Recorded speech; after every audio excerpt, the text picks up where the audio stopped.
Mahardika ing tias ing kamardikan. Rahayu Rahayu ingkang samiya pinanggih. Nugroho miwasih wilasaning Gusti mugi tansah kasarira dumateng kita sami. Ngaturi sugeng dalu sarta sugeng pepanggihan kalian kula warga ageng Sandiwara Ketoprak Wahyu Manggala. Ingkang dipun pimpin panjenenganipun Bapak Mogol kanthi alamat Desa Tanjung Sari Kecamatan Jakenan Kabupaten Pati Bumi Minatani.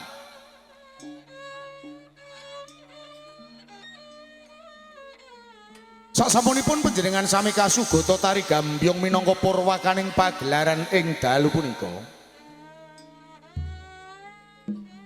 Cunduk kalian pamundutan kepareng ing dalu menika kula warga ageng Wahyu Manggala badhe nyegahaken cariyos ingkang mawi ira-iraan. Tasan Kusen Ngejowo. Seri perangan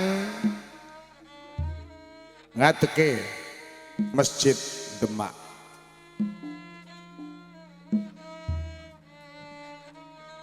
Dalang sarta pendapuk katindakan Roko Mas Anom Suharyanto. Dewan Sutradara katindakan Roko Mas Aji Soko. Asisten Sutradara dipun tindakan Dimas Eko Pranoto. Pangeprak katindakan Bapak Suhardi. Wondene Pranoto Pakliran dipun tindakan Dimas Suyono sakonco.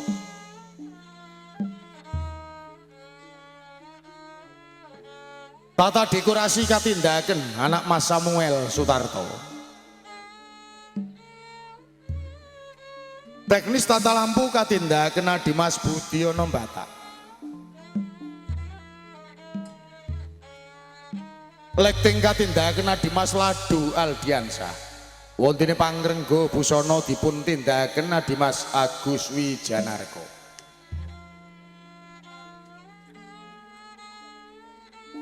Binarung nglenggih gongso madularas inggeng dipun pimpin Bapak Keman Widodo. Kanthi panglih ing Swarawati utawi Pesinden dipun tindakan Ibu Kuntari.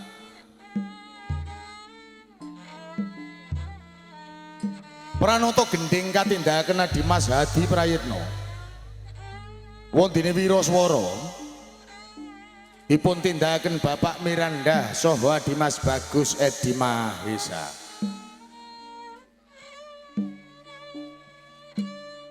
Musik campursari dipun tindakan Dimas Ari Semprul, Roko Mas Edi Watono sarta Dimas Udin Galdowo.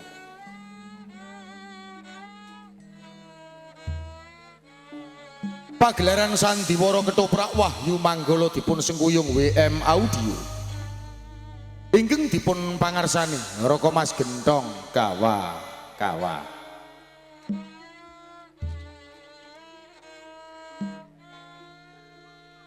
Dewontene para paraga ingkang badhe maragani cariyos ing dalu punika. Sepisan gambaraken wonten ing Kadipaten Palembang.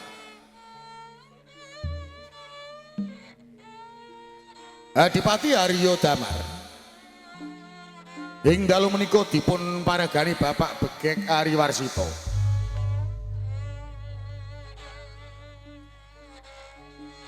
Garwa Kadamsih katindaken Mas Puput Jarmiati. Raden Kasan dipun paragani Dimas Abi Yorojali.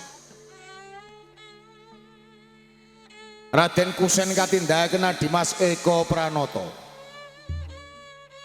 Wondene para prajurit karameaken para seniman Bagus Wahyu Manggala.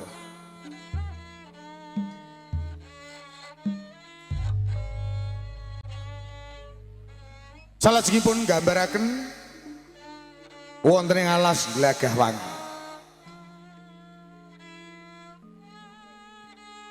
Brandal Wono katindahaken Adimas Bagong Sutrisno. Salam kaparagane Adimas Sabar Sugianto. Para brandal karameaken para seniman Bagus Wahyu Manggolo.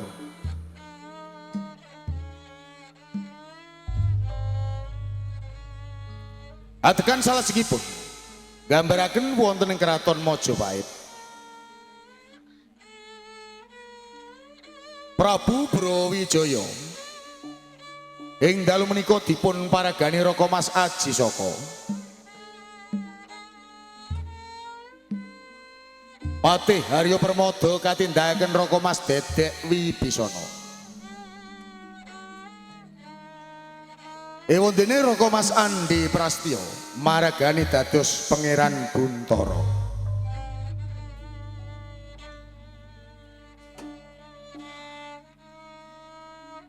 Salajengipun gambaraken wonten ing Ngampel Denta.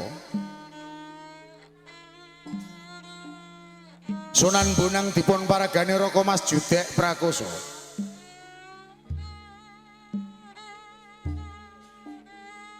Murtosiah kaparagani Nimas Menik Widyawati.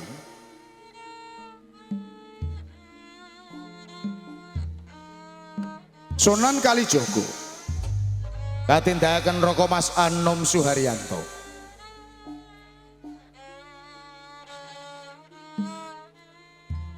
Retno Sumekar dipun tindakaken Nimas Tata Wulandari.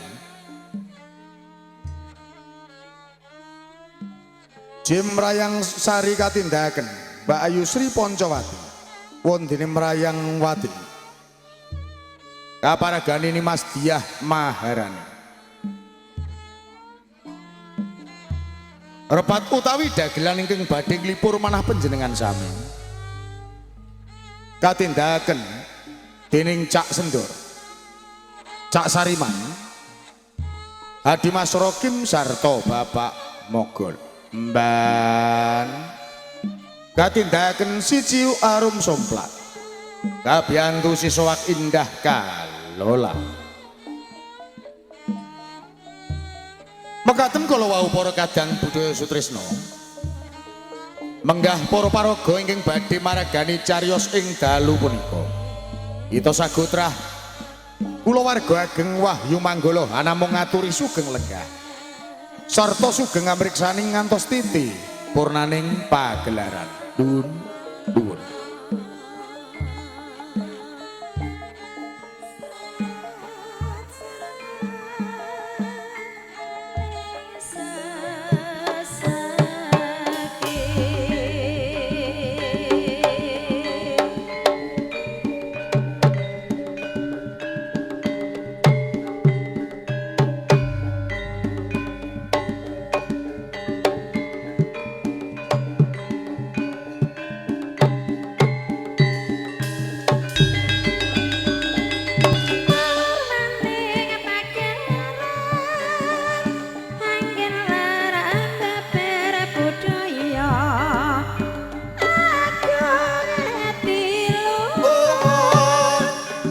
Prawayu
kula panjenengan dinten menika kedah kula Raden Biloro. Kula soto Kyai Kusen tak jaluk sliramu jejering olah Belorogo kudu hening-heneng ngerti musuh lan ora. Kosok wangsulipun sadèrèng kelampah anggen kula lan panjenengan Raden. Setunggal antawisipun ampun dianggep ruang nanging anggap musuh supados anggenipun Raden menika tuhu temen lan temen. Kaya ngono penjaluk. Monggo nyari kami. Ayo duit.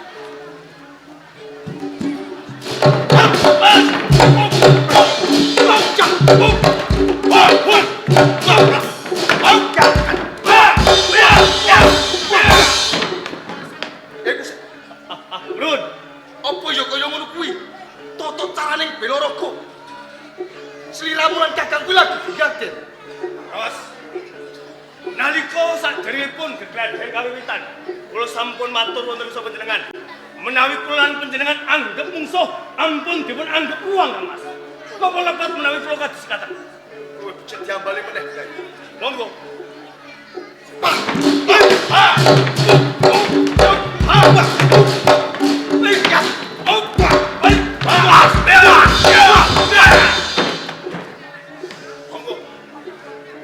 Yen tas sekrang marem monggo dilajengaken.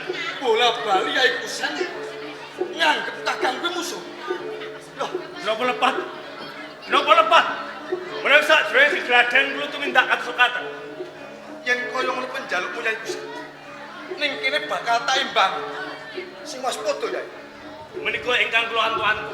Panjenengan kedah rajatno lan hati-hati.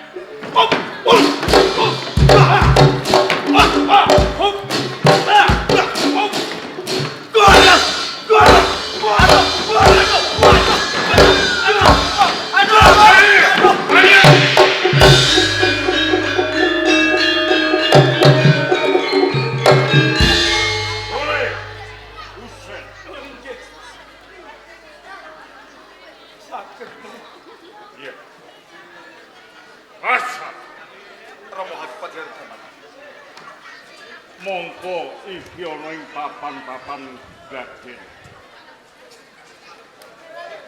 Yen to kowe pinuju Gegladen iki ora kena katon tinatur. Ning yo gini. Nanti kowe mentolo lawan adimu Kusen. Adimu mbok. Iki ngopo Kanjeng ngomong paringan sedaya kala Kyai Kusen ingkang miwiti kok. Iya.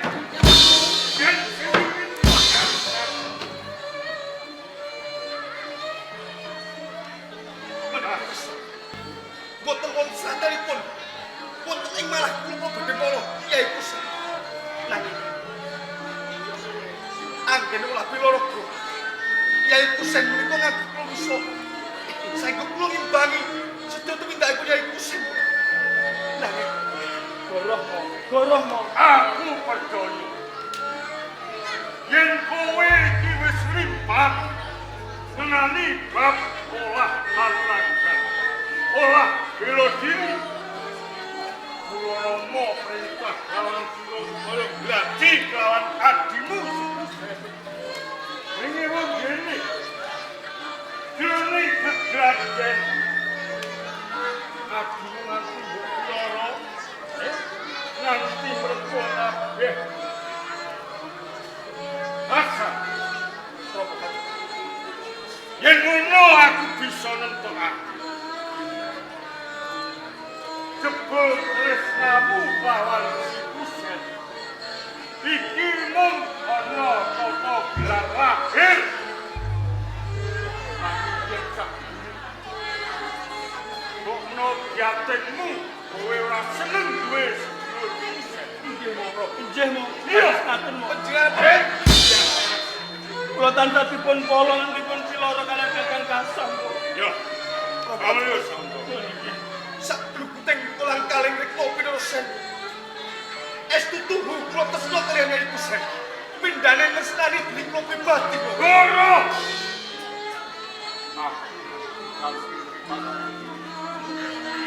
Asa. Biyen pancen janganmu isih gato. niatku kepengen golek musuh. Ojo adimu kusen. Sing kok aduk. Ayo damai.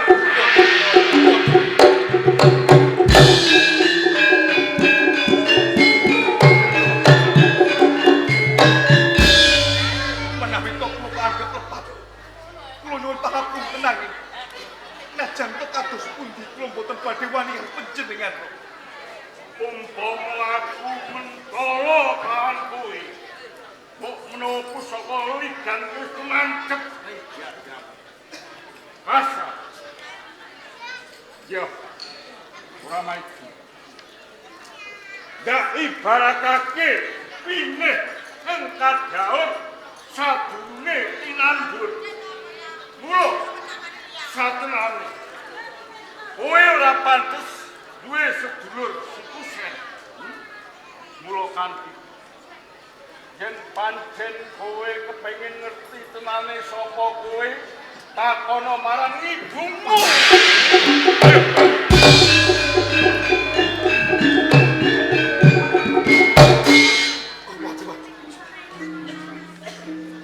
Saklimah tembung panjenengan. Damel tuwuh tandha pitaken salebete manah.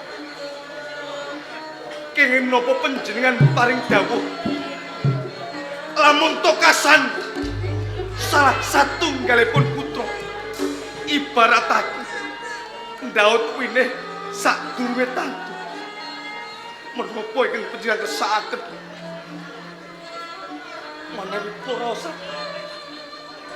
Rama Haryo Damar tansah mbeda-mbedakaken pancindemban siradan kalian Ibu Kakang. Estunipun wadi menapa ingkang sumimpun wonten ing Kadipaten Palembang. Ibu kula nyuwun dawuh. Ibu kula nyuwun dawuh, Ibu.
Nane kula sampun waskita Ibu nanging nalika gegladen kala wau sak temah kula dawah kanyatan sak temah dawah kula dipun juwatosipun idak-idak kaliyan Kang Mas Kasan Ibu.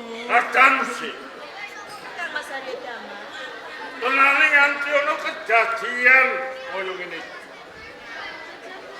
Mergo saka pakartine putramu Sikasan.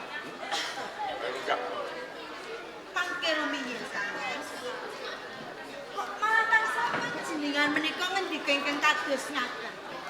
Kedahipun panjenengan dados tiyang sepuhipun kakung. Panggul sak tengah-tengahing adil Kang Mas. Adam sih. Tengane sing luput ki dudu sapa-sapa. Ning sing luput ki kowe. Kula? Yo, Kalepatan kula manggen pundi Kang Mas? kaluputanmu mergo jeneng sira ki kaum ibu. Londar beni putra loro wae. Gonmu kula wencah bebasan. Iki mbok banoyot ban inggih ban silakan. Yen to putramu sikasan umpama muntah jaluk apa wae. Samu barang sadek-sadek mbok tulis. Ning yen sing dadi penjaluk iki sikuset. Isine mung mbok semayan. Lah iki mula kedadiane putramu kasar. Dadi bocah kugung metanggung kepama rasido. Mangke rumiyin Kang Mas Haryo Damar. Menawi panjenengan gadahi pamanggih kados ngaten panjenengan lepat. Kula pinangka ibunipun. Kasar lan Kusen. Boten wonten ingkang kula beda-bedakaken tresna kula antaraning Kasar lan Kusen Kang Mas. Sami kula tresnani. Salebetipun manah kula boten wonten seratanipun anak-anak kula badhe kula mban cindhe mban siladan. Ora kandamu. Ndak ibarat iki. Winih keng kedaut. Keng durung tinandur. Cekap Kang Mas. Kenging menapa panjenengan ngucap bab menika? Kang Mas, Tenani. sak menika wonten ingkang putra. Wis watara suwe nggonku ngempet. Mendem rasa. Sing ora bisa tak ilangake. Mergo apa? Nalika semono aku sih kalingan. Mergo gedhe lelaban putusap negara Majapahit. Satemah aku diparingi kanugrahan lawan Ratu Majapahit sing wujude barang ning barang sing gak tampa kuwi jebul barang rasa. Cekap Kang Mas, cekap. Barang kang wis ora suci apa meneh bareng gak boyong ana ing Palembang jebul kuwi wis abadan loro sakai. Mas Haryo Damar. Menawi kula panjenengan anggap barang rokso. Panjenengan anggap kula wong regene kenging menapa panjenengan tasih nganggep kula lan tresnane kula. Antos sampeyan panjenengan menika gadhahi putra kaliyan kula. Kula kira panjenengan menika saged nampi kula lair tandhesipun gantos. Mulane janten panjenengan tasih ngucap bab menika Kang Mas. Mas Haryo Damar. Nalika semono go tak tampa kanthi seneng atiku. Nyatane semono suwene gonku ngayomi kelawan kowe kanthi kowe ngarake ponak jabat. Semono gedene lelaban tumrap kowe. Ning unjung-unjungane kepiye? Dewasaning kasar jebul tumindake kaya ngono. Mas. Napa panjenengan niku bodho nggadahi tresna sethithik kemawon tumrap ingkang putra? Wis cukup. Aja nganti bab perkara iki dawa-dawa dinudut. Mundak kurang prayoga kedadian. Ayo, Kak. Kak.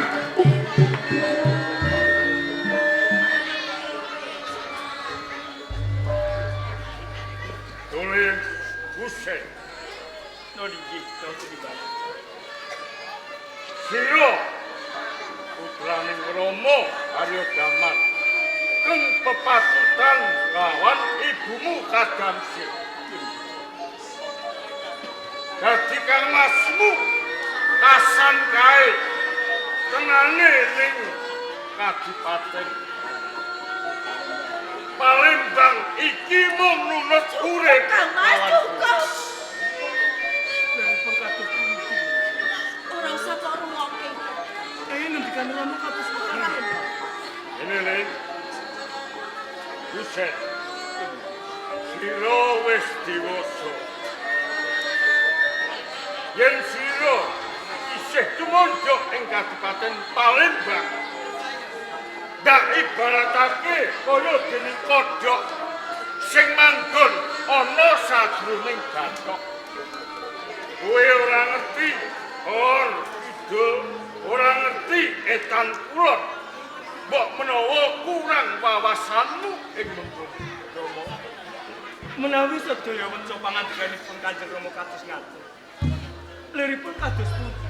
nah ing mengkone iki kanggo kamulyanmu uripmu besok sira bakal ndak kunjung saka ing Kadipaten Palembang sira tumuju ana ing tanah Jawa tumuju ana ing kraton Majapahit dene mengko yen wis ing kraton Majapahit yen sira bisa sapatemon ana ngersaning Ratu Majapahit Sinuwun Prabu Brawijaya sira enggal ngaras padha ana ngersaning Sang Prabu Brawijaya ing Majapahit Napa mboten lepet nek panjenengan ngendikan ngeten Kang Mas? cukup mergo kabeh iki ing mengkone kanggo kamulyaning putramu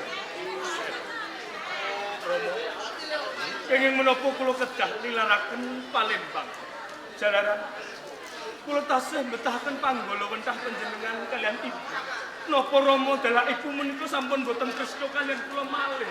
aja nganti sira kleru ing panampa Rama tresna lahir batin kelawan sira ya mung wae Rama ndarbeni panemupun kaya ngene iki kanggo kamulyaning uripmu ing besuke bisa kowe nempel kamukten ing kraton Majapahit Rama. Boten dados kaya mongko. Sinaosa awrat salebete manah kula kedah pepisahan kalian panjenengan lan Kanjeng Ibu.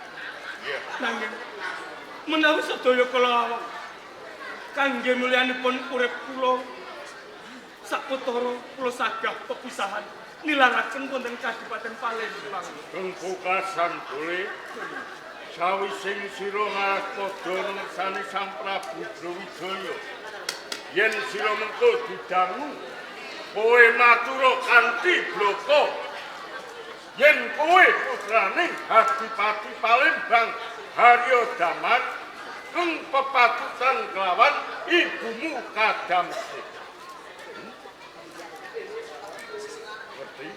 Gamblang lan wijak anggen kula nampi sedaya weca pangandikanipun Kanjeng Rama. Lajeng prayoginipun dinten menapa anggen kula jangkahaken sikil kula tumuju wonten ing kraton Majapahit. luwih prayoga dina iki uga iki dina kang becik sira enggal lumawaca tumuju ing negara Majapahit Pangestu panjenengan ingkang kula suwun mugi-mugi lampah kula tumuju wonten kraton Majapahit. ya Katan lemai sepundi. ndak pangestoni pindaning Banyumili muga-muga tansah pinaringan rahayu slamet kalis ing sambikala sak laku jangramu aja lali nuwun pamit kelawan ibumu merga donga kang mandi iki ora liya mung ibumu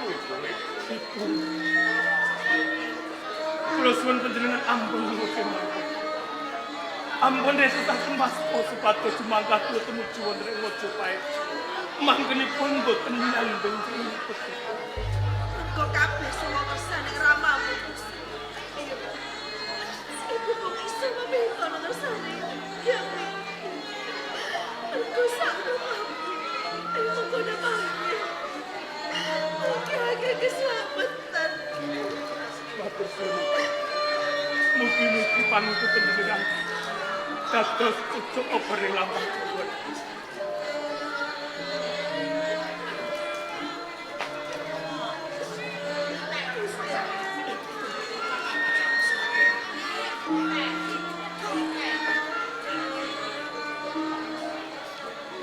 Panjenengan panjenengan kang kula suwun.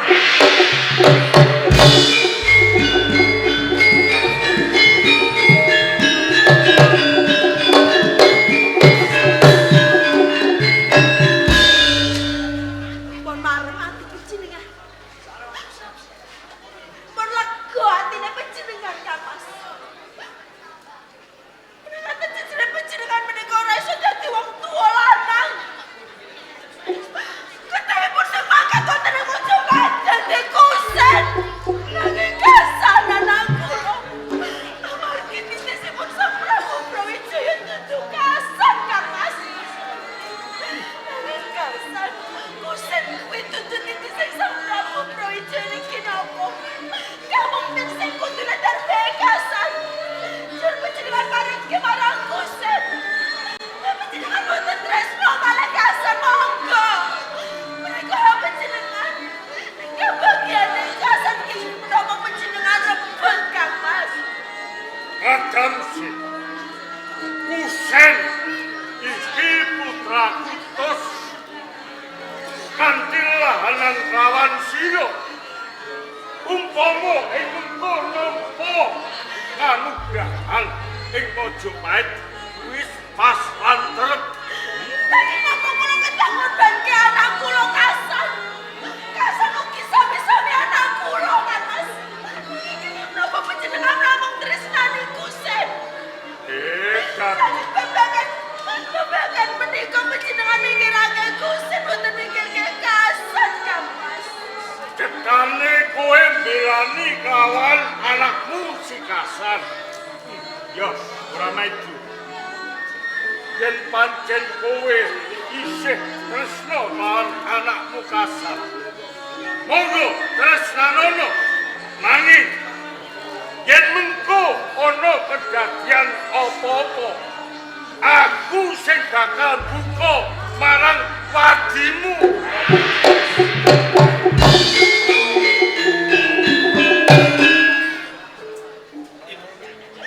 Kula kersuan.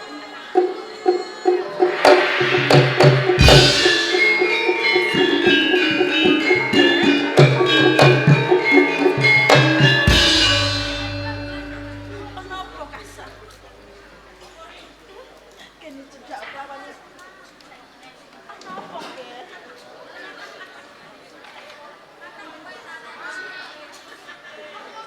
Ibu. Monggo. Panjenengan tampi pusaka ligan. Sampun pun pusaka ligan. Panjenengan tampi. Monggo. Enggal kajojo boten dadani kasanipun.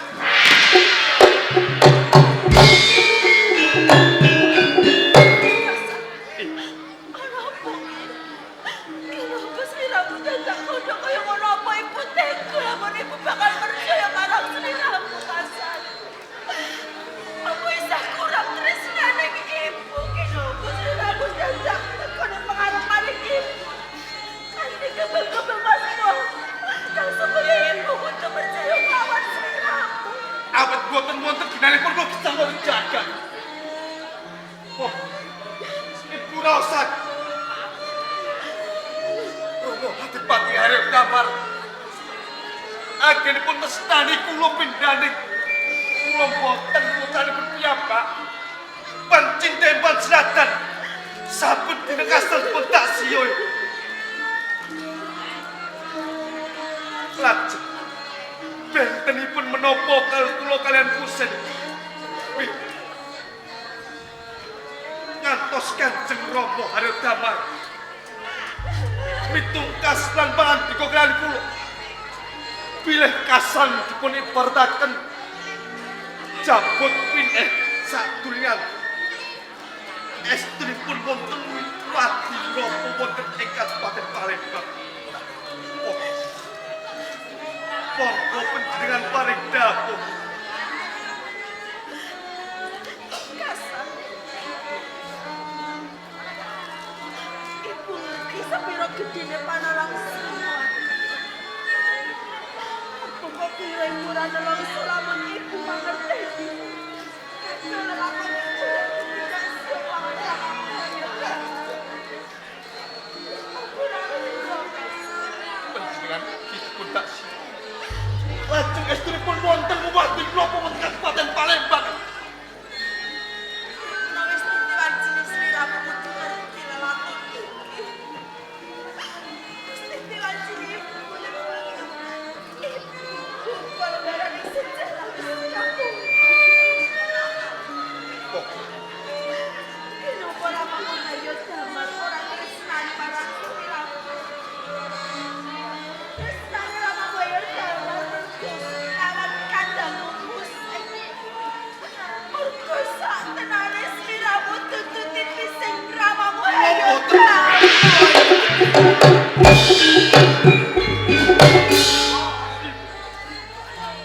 Ing napa panjenengan nembe walaka menika? Ing napa panjenengan nyimpen wadi menika?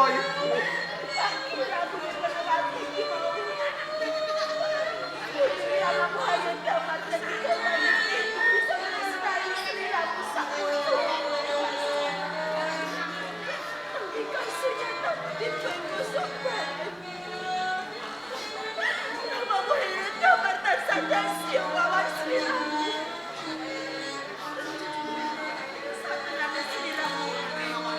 Iki sesinan Prabu Kunjung Jumpa. Aku banget ramamu hayat damar kalian aku bobot sliramu. Aku diterima angin kelawan hayat damar. Nanti kakak ibu dan dikarwani ramamu hayat damar. Menawi para muhadipati hari kiamat. Menika beda-bedakaken tresnanipun kula kaliyan Kyai Gusti. Ini sliramu surasa pati. Sliramu wis dewasa Kasan. Wis pancine sliramu ngaras padha. Swanana ngersane ramamu Brawijaya ana ing pojok panggung. Pandhawa kula kedah nilaraken Kabupaten Palembang lan pepisahan kaliyan Kanjeng Ibu. Iya, Menapa kula kedah pepisahan kaliyan Kanjeng Ibu. Tatamtu ing mangkilipun penjaya gedak siya kaliyan Kanjeng Rama hayat damar. ora sah menggalake babagan ibu. Sembang kanggo kabagyanmu lan kamuktenmu Kasan. Ibu ikhlas, ibu lilo. Namun ibu balang kok keboyo apa wae. Sliramu wis dewasa wis pancine sliramu kuwi mau jumangkah. Nuju ana ing kamulyanmu Kasan. Menapa ing mangkilipun Rama Prabu Brawijaya saged nampilan ngagem ibu putranipun lan titisipun. Ora sah panggung. Kanggo kapitayanmu. Ibu bakal menehi layang perjanjian. Nalikane ramamu Brawijaya harus semono masih nyamu lawan ramamu. Dalam sautang koyo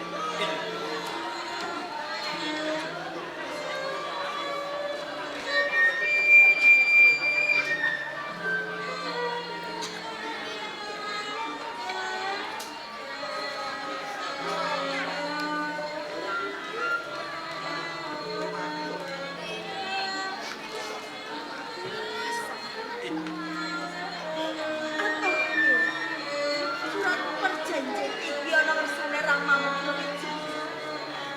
Ing ramamu Brawijaya mangerteni iki. Kuwene bakal nampa sliramu sak wektuwe Kasan.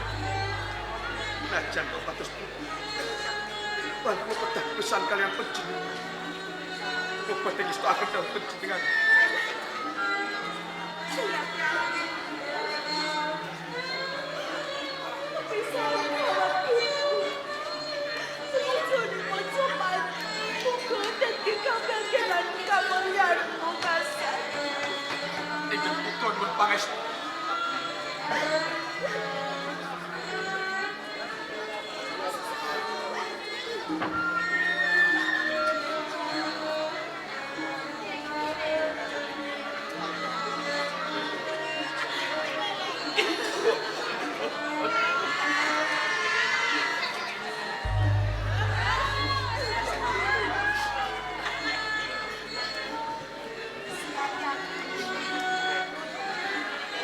Karyo Basuki.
Majapahit. Kula kantun ki aja kesuwen. Wiwit dene iki tak budalke aku dhewe. Para tamtomo. Oi, Syogo Makaryo. Ngesti Sanjata. Lumaksana magito gito. Tanjo! Tanjo!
Kakang Wono. Kepiye disalam? Ki Kakang Wono ora mikirke kabeh kanca rewang piye. Kowe kok kondo kaya ngono kuwi lara-larae kepiye? Mergo ngopo? Sedina mangan, rong dina mangan, seminggu ora mangan. Mergo kuwi jatah wis entek. Kowe ora usah dadak nyalahno aku. Kudune kowe wong nom, cancut tali wondo. Golek gawean. Mbok yo jarah rayah bandane liyan. Lho, ning kene ning arepku kowe nyalahno karo wong tuwa. Yo kene ora, Kang. Mergo ngopo? Kakang Wono dituake. Pendak, kowe jaga-jaga ning alas lagah wangi. Bener, ora kleru. Ing mengkone yen ana menungsa pawongan sing duweni pangat derajat cegat wis tak cegat kan Kok cegat. jaluk bandane Wis kok jaluk. wis tak jaluk Kakang Wono wis kandha bandane ora kena dijaluk pateni wis tak pateni Mau pateni. iki kamangka wis entek Bandane wis entek. bandane wis entek wong-wong sing liwat sing duwe bondo donya ya wis entek Mbok yo takon kono. Kae, kanca wongmu kae takoni. dul kipling Uduk karo pirang dina ora mangan takoni. kowe sedina rong dina wis mangan apa durung Aja dudang-duding. Tak rewangi awakku nganti entek kurung ini 3 dina meh ora mangan sego. Bangeten kuwe tuwek-tuwek ora mikir wong nom-nom. Wayah entek ngene iki tanpa diperintah kudune jumangka. Kang Wono Delengno didelengno ngono. adimu kipling Ha. wis kandha lho bendina iki wis rada kurang Ha. lho malah iki dene ya wis kandha mangane dikurang Mangane dikurang Lah terus piye? ki meneh Ha. kok umpama mengko ana pawongan mbah saka ngendi wae mbah lanang mbah wedok yen pancene wong sugih jaluk bandane yen ora gelem pateni Ngono di. lho iya Sarujuk. kowe sis gato semangat yo le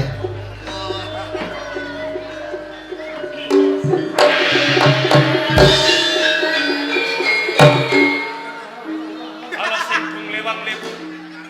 Mbok meno papan kene panggonan rempon program dalan keju. Raden. Sepi ing alas menika. Niki alas pundi?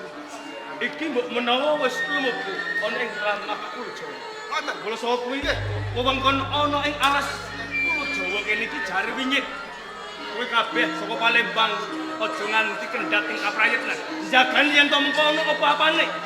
Pinangka watu sesandunganku lan sesandunganmu. Modal anten Mas. Kalau